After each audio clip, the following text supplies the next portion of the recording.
Welcome to week 3 of the high school football season. I'm Fred Robledo of the San Gabriel Valley News Group, here with Erik Boal of the Los Angeles Daily News. Once again, Erik, we've got a really good lineup of Friday night games. We don't disappoint you, Fred. No, we've got a couple of undefeated teams going head-to-head.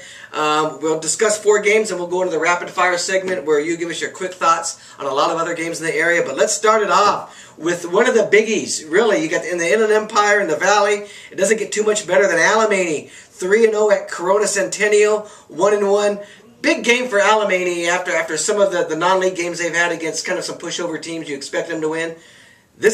Corona Centennial is going to give them all they can handle. Absolutely, but I told you last week that after Muir and Pasadena, that now it gets real. Yeah. And you look at that score last week against JW North. Yeah, that was pretty impressive. 54-14. Yeah, Alemany is for real, Yeah. but now they're going to have to be real on the road, Yeah. and obviously it's a totally different story. Corona Centennial head coach Matt Logan. They got Robert Weber at quarterback, Austin Rankin at the running back. They're going to give Alemany all they can handle. One thing I can guarantee the fans in this, Fred, there's going to be points scored. Alemany's averaging 49 a game. Corona Centennial, who even lost to St. Bonaventure but scored 35, is averaging 48 points a game. I think it's going to come down to the last possession, but I like Alemany squeaking it out on the road.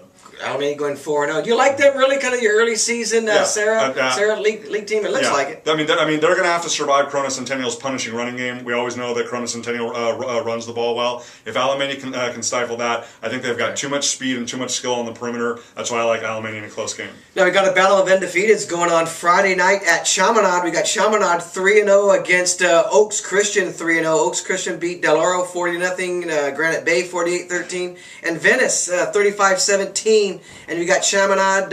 They also beat Venice 37-20.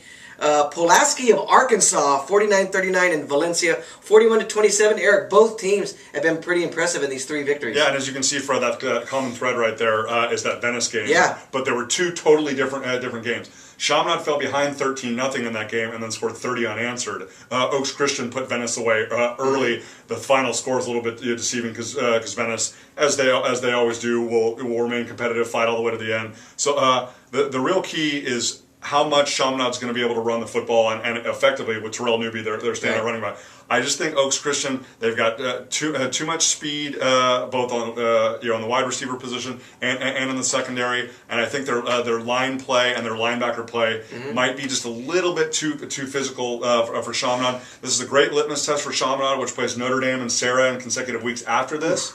So I mean, obviously, it's a gauntlet for the Eagles. And for those wondering how Oaks Christian would do in the post Bill Riddell area, they're kind of answering that right now. No, absolutely. I mean, they scored a ton of points. Brandon Dawkins is as good a junior quarterback as there is in the state. Maybe as good a quarterback as there is, period, in the state. He's got Francis Owusu, who's going to Stanford. Cameron Judge, UCLA-bound linebacker. There's just going to be stars galore all over the field, but I just think Oaks Christian has probably just got one too many stars for Chaminade. Okay, we got another Friday night game. Birmingham undefeated 3-0 at Notre Dame. They're 2-1. Notre Dame lost to Sarah 26-23. That's their only loss, but no shame in that. No. Sarah's a pretty good team this year. The one thing that I like about this game is, I mean, this is a great intersectional battle. It's a game that people in the San Fernando Valley always rally around. They always get excited about. But for the past couple of years, Birmingham struggled a little bit. If you remember that city championship team they had a few years back with Milton Knox at the running back, that was the last time they were really relevant in this game. I like the fact that Coach Jim Rose has gotten this team back to that kind of prominence where a Notre Dame game matters for them. Now you see that they've played Banning and they've played Kennedy and they've played Grant. This is a huge step up for Birmingham.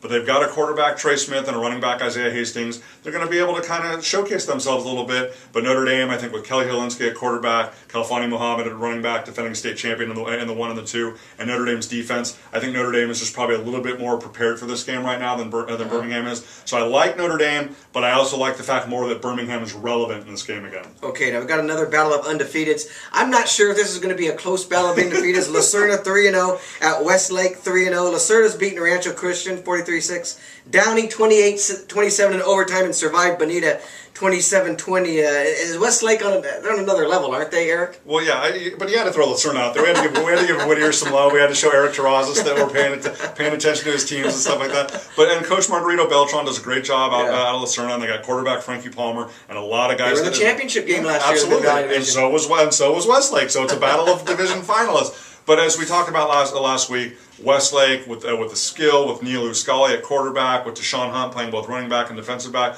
I said I didn't know if they'd be able to outscore Crenshaw. 44-41. And sure enough, they did. Went down to a last-second field goal. Yeah, you called that. You certainly called that. And now the second game in a row that Westlake won on a field goal. Kevin Robledo coming up clutch in overtime against Del Oro. What was his name? Kevin Robledo. Robledo. Did you hear that? No, he's not related, but it sounds great. Yeah, it might be. You know, the Robledos are growing. Absolutely. We couldn't just give Fred love. We had to give all the Robledos love. But yeah, Kevin Robledo kicked a game-winning field goal against Del Oro in overtime. Another one, last-second field goal against Crenshaw.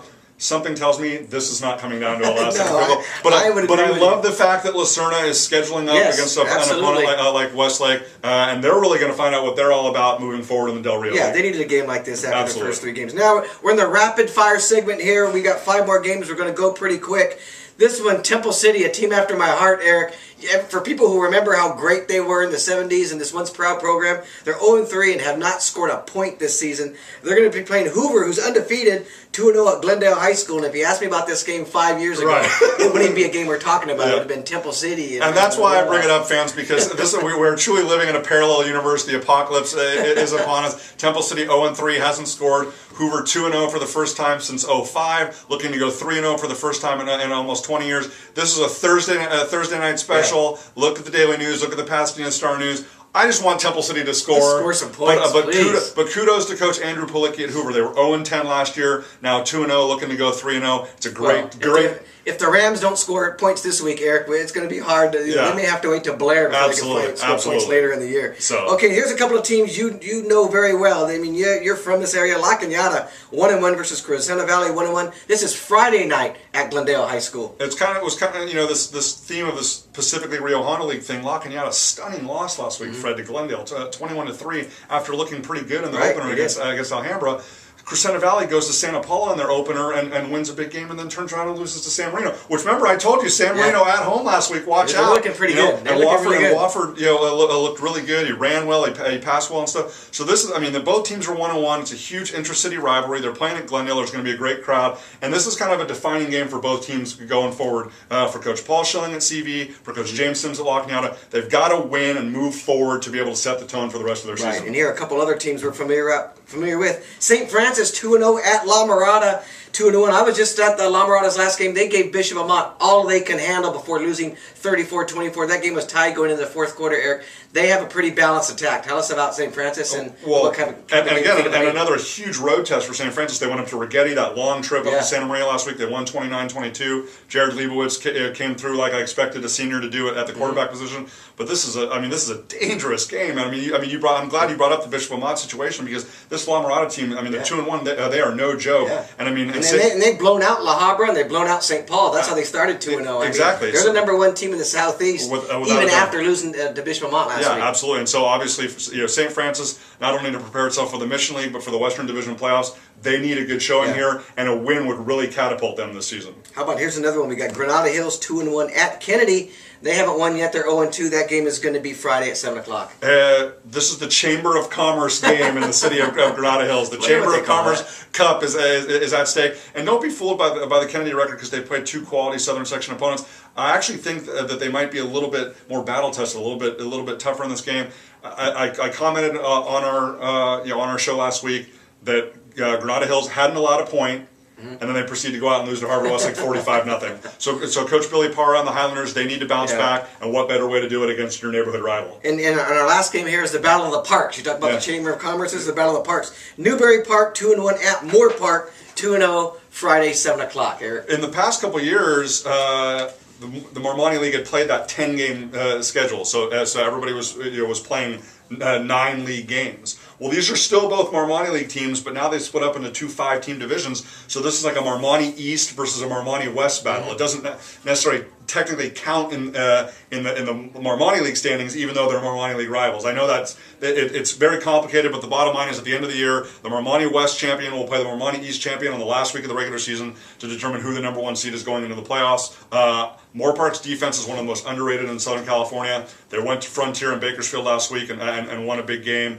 Newberry Park played Thousand Oaks tough in overtime, but I think Moore Park's defense is just going to be too good. Very good. There you have it. Another week with Erik Boal, who breaks down the big Los Angeles Daily News games of the week.